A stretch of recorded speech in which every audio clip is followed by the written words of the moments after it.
Recursion in programming involves a function calling itself as a subroutine, allowing the function to repeat its operations.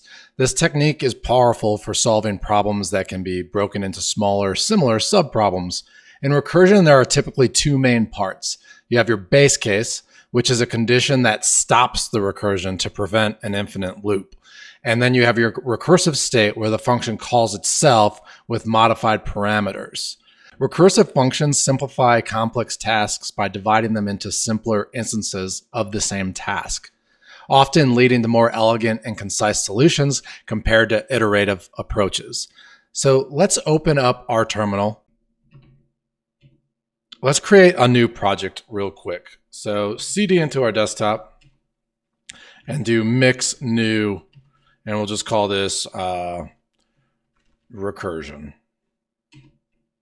And then go ahead and cd into that directory, and let's open it up with Visual Studio. Let's close that project for now and just open up a new folder, and it's called recursion.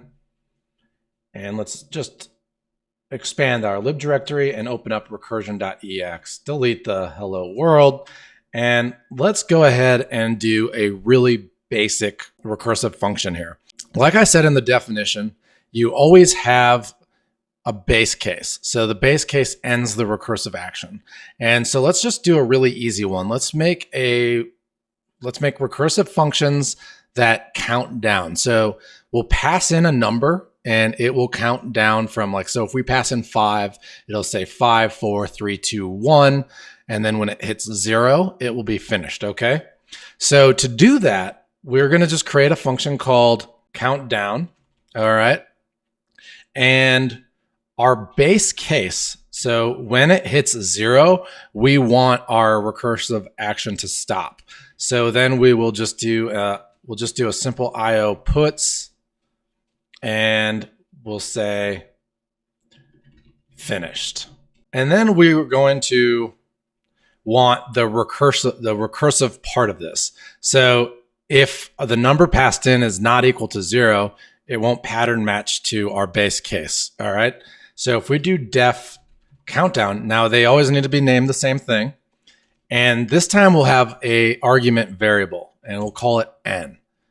And we can also put a guard on n. So when n is greater than 0, we're going to do this. And what we can do here is we'll just say IO puts, and we can just display n here. So this will print out to the terminal, okay?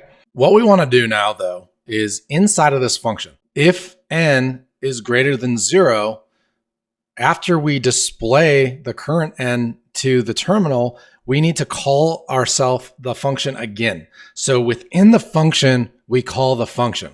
So we want to call countdown again, and then we want to pass in our current variable, but since it's countdown, we want to subtract 1. So say we passed in 5. So n is 5, and then we want to subtract 1 from it. So now we're calling the function again, but we're passing 4 in. And then the same thing will happen. 4 will go through, and then we'll subtract 1 from it, pass 3, 2, 1. And then when we hit 0, it breaks out of that loop and will be finished. It's pretty cool, I think. It's kind of hard to like grasp at first until you start messing around and it clicks. It's kind of like Inception. At least like I was confused when I was first introduced to it. But then when you understand it, like what the function calls itself within itself. So it's like, it's a loop, if that makes sense. So we go to our terminal now. And let's go ahead and start an IEX instance. So IEX space dash capital S space mix. And then we can just go ahead and say our recursion module. And then if we call our countdown function, and let's just put 5 in. So we see it'll say 5, 4, 3, 2, 1, finished. There we go. So we're saying 5, 4, 3, 2, 1, finished, and our loop breaks, so I think recursion's really really powerful and really cool. You can do a lot with it. And let's do another really simple example. And then we'll get into a little more difficult example. And then we'll go and refactor some of our inventory management code with recursion instead of using the enum module. But it is important to know that like a lot of the iteration, if you dug into how it functions, like the Enum.map and all that, that is all recursion. Okay. So this is just so you're understanding how recursion works. And there are cases where you want to write your own recursive functions instead of just mapping through enumerables. Okay. So now let's just do another really simple one. Let's do one that, let's say that we want the sum of all the numbers. Like, so if we pass 5 in, well, let's do 5 plus 4 plus 3 plus 2 plus 1 and give us the total, and ta-da. Okay. So let's go ahead and do that. And we'll call this one, we'll call this function total. And our base case is when it hits 0 again, we're just going to return the value 0. Okay. And so now our recursive call will be total, and it will take a parameter n, and inside of this function, we are going to add the current n to the n returned from calling itself. So we're going to call our recursive function right here. So we're going to say, now we're calling total here, and we're passing in n minus 1. And so let me explain what's happening here. If we pass in 5, it's going to take 5 right here and add it to the next total, which would be 5 minus 1, which would be 4. So 5 plus 4. And then if we really sunk into it, 4 would be plus 3 plus 2 plus 1. So let's save this. And now if we recompile, and if we do our recursion module dot total and pass in 5, it's going to give us the total 15. So 5 plus 4 plus 3 plus 2 plus 1 plus 0 equals 15. So I think that's really cool. And let's do one more example. And I want to do this one just because you see it so often in exorcism or like any coding skills where you're trying to solve specific puzzles, and it's the Fibonacci sequence.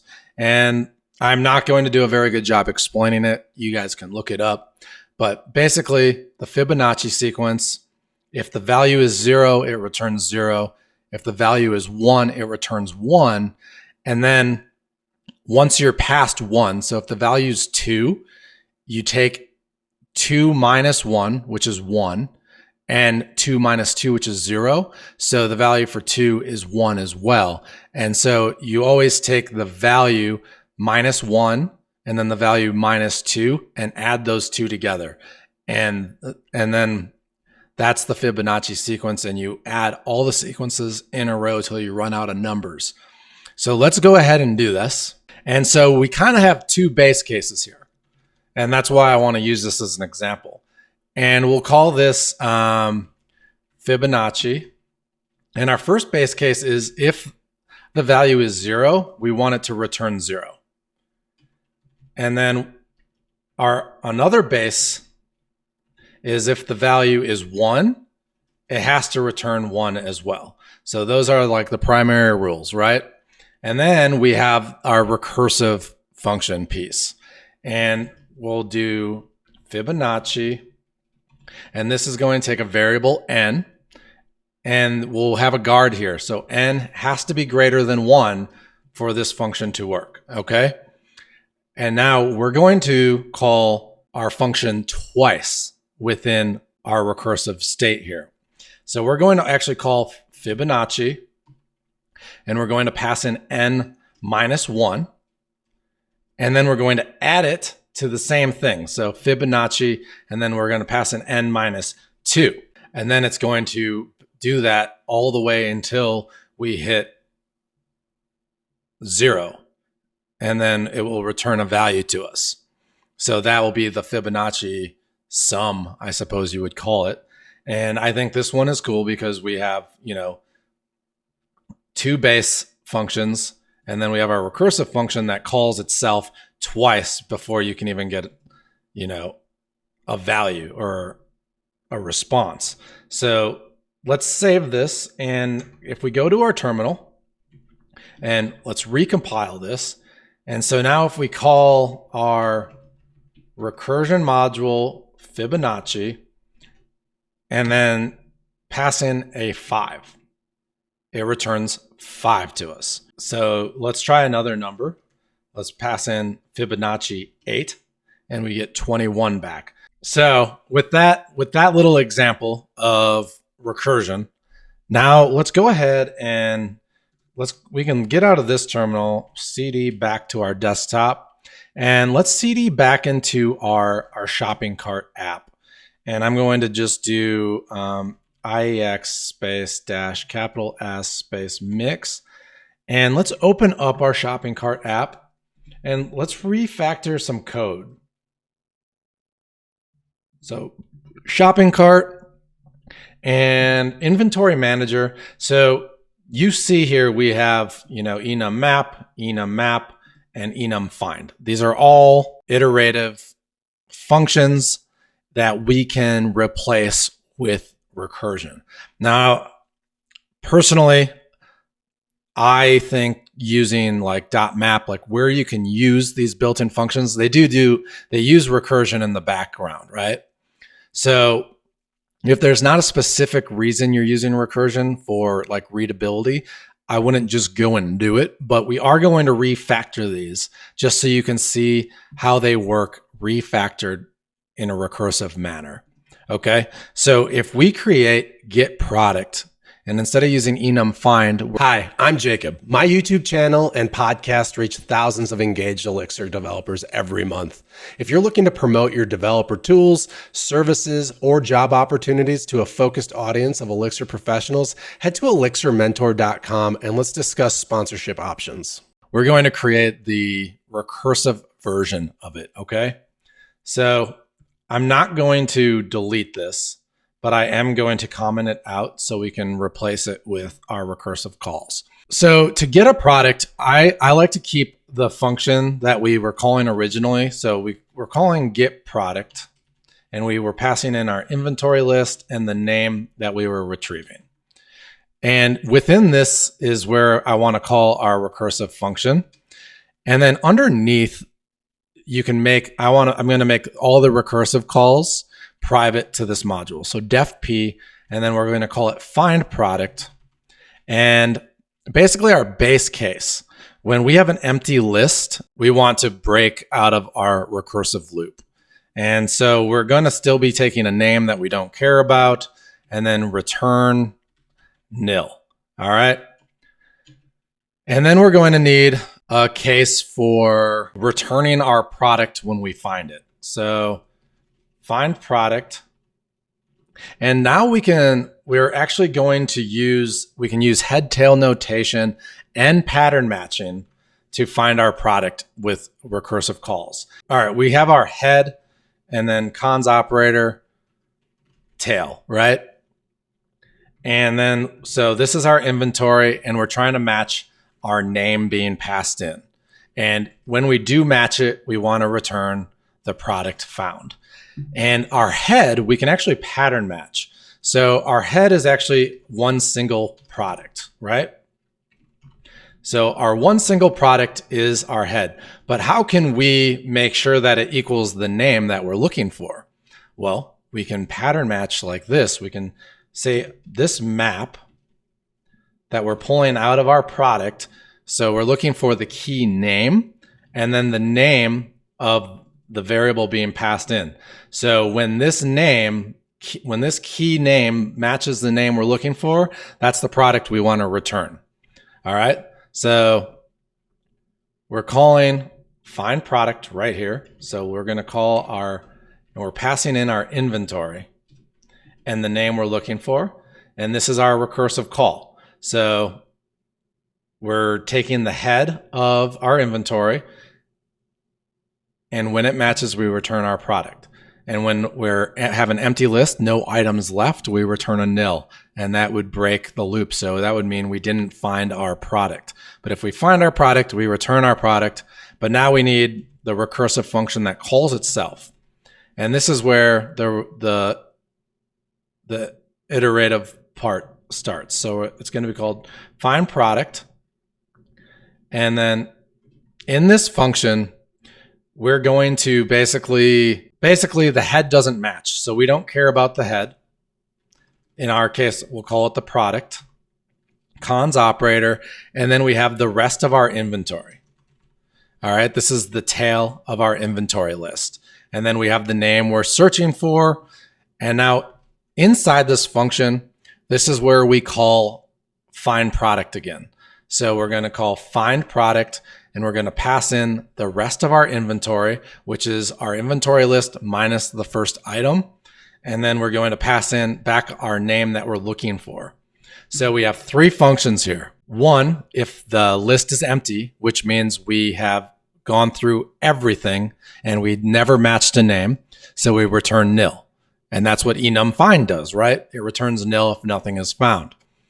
But if we find our product, like if our name is equal, then we return the product, okay? And then if this product isn't equal, we remove the product we just checked, which is the head, and we pass in the rest of the inventory in the recursive manner. So now find product is a recursive function.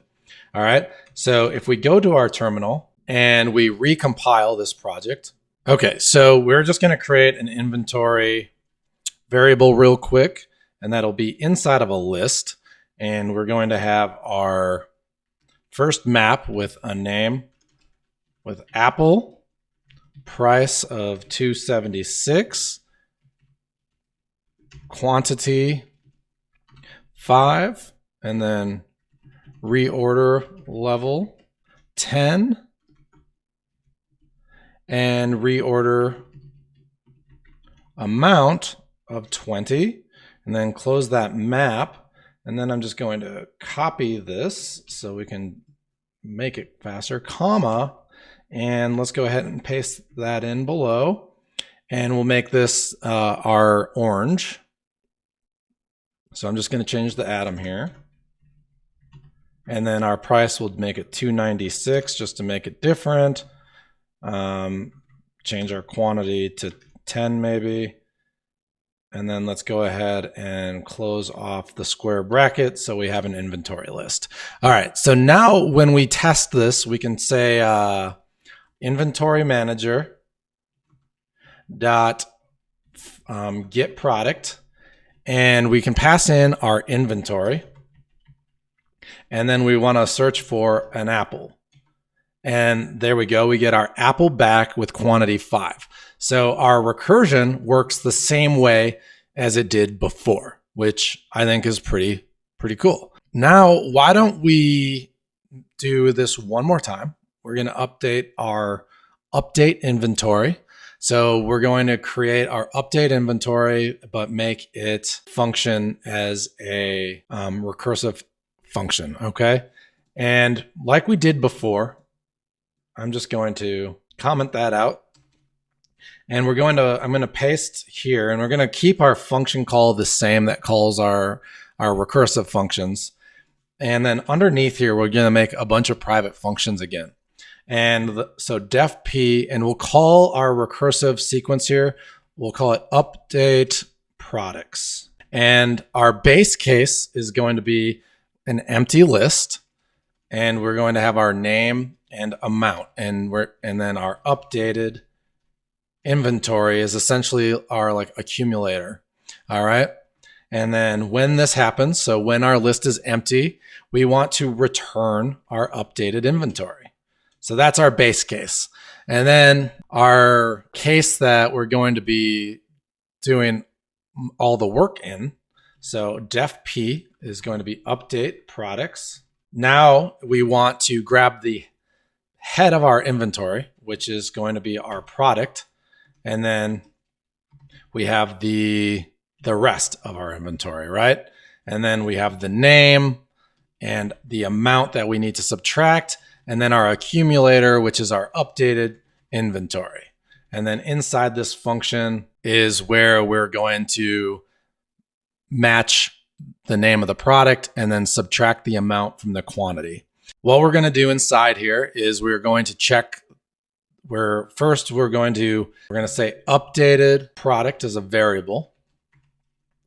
And then we're going to use just an if else statement here. So if our product.name equals the name that we're looking for to update, then we're going to update it. And we do that with our map.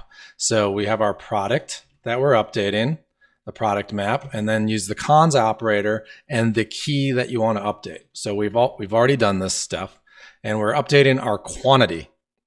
All right. And then our quantity is our product that we found here, that quantity minus the amount we added to our cart. All right.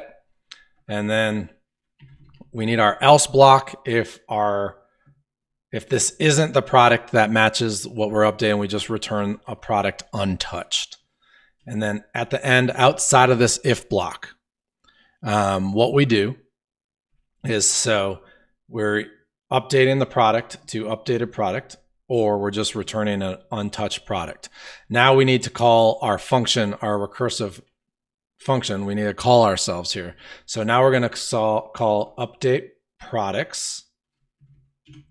Okay, and we're going to pass in the tail of our inventory, which is the rest, and the name we're still looking for, the amount we still need to subtract, just so we could have updated one quantity, right? So then we want to add our updated product. So our updated product to the beginning of our inventory list with the cons operator. And the reason we do this to the beginning instead of the concatenation is it is more efficient because we don't have to iterate through our whole list just to add a new product to the end of our list. So we're putting our updated product at the beginning of our inventory. Now, if this matters, if the order matters, we're technically reversing the order doing this, right? Because as we iterate through, we're stamping it on the beginning and the beginning and the beginning. So if this was a problem, our accumulator would be backwards. And we can do a cool little trick here. Enum has a nice function called reverse. So we can call reverse on our reversed list, and it will put it back in the order that it originally was. So now we have our recursive function that updates our quantity, and this is working just like our Enum.map. So if we save it, we have to now call it here. Almost forgot to call our recursive action. So update products, we need to pass in our inventory name and the amount we're adding. So there we go, update products, undefined function. Oh, we forgot that we have to start with our empty accumulator. So our updated inventory starts blank. All right, so now that that's done, we can test this, and our update inventory should still work the same way it did before. So if we go back to our terminal and hit recompile, now we can say that, so let's see, inventory, we have our 5 apples and 10 oranges. So if we hit shopping cart dot add item and we pass in our cart, which will just have an empty array, I don't remember, we don't have it set. And then we want to get some apples, we want 3 of them, and let's pass in our inventory list. And so we should get back our inventory with 2 apples left, so everything should be working the same way. And quantity is not found. I have a typo somewhere. Quantity. I have a typo right here. Fix that. Typos aren't cool. All right. Okay, once those typos are fixed, let's recompile. And then we can call that function again. So we're adding an item. We're getting 3 apples, so we should have 2 left in our inventory. Did I not save it? All right, let's go back. And shopping cart, add item, there we go. So I just forgot to save it and recompile. So we just added 3 apples to our cart, and now our inventory has 2 left. So our update products recursively is working the same way our Enum.map worked. And I'm sure you guys are kind of looking at this like, this is crazy. Like we're writing way more code than we had in the Enum.map. And yes, in some cases, like writing recursive functions doesn't make sense, but you will run into circumstances where you absolutely need to, where Enum.map or, a built-in iteration function doesn't work. But normally if they do work, you want to stick to the modules that are already given to us. I think we can end this here. I do have a challenge for you though. Since we have a pretty solid grasp on recursive functions now, I want you to update the restock items to use recursion instead of the Enum.map. I'll attach the final source code to this video so you can check the solutions, and I will see you in the next video.